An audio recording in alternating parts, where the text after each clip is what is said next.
Cassie Kretz. I am here with Jamboree Style, and today I'm going to show you guys how to attach your tassels to your large confetti balloons, or really any hanging balloon.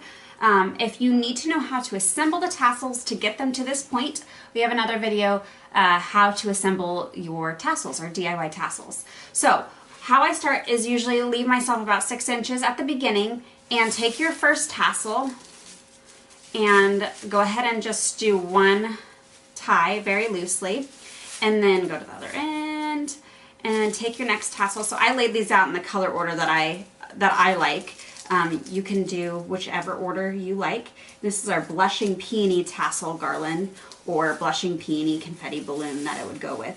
And then I just do the same thing. So I tie, so typically I tie them about that far apart, I don't know, 3 inches or so, loosely, and then continue stringing and going down the line until you run out of tassels. So the larger the gap you give this, so I do about 3-4 inches, the larger the gap, the longer your tassel tail is going to be. The smaller the gap, the fuller it's going to be, but it's going to be shorter. So just keep that in mind when you're looking at your application.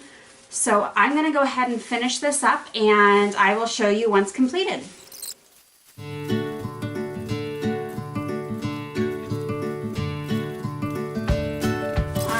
So here I am, I'm back. Everything is tied. So take the end that you finish with and just clip the string. And then what you'll be left with is your tassels to attach without them sliding to your balloon.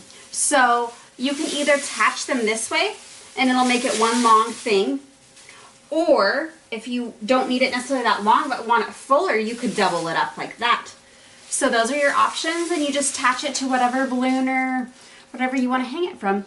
So that is how you assemble the tassel kits for our confetti balloons. This is actually the blushing peony. You can shop, of course, at jamboreestyle.com. Thanks, and have a good day.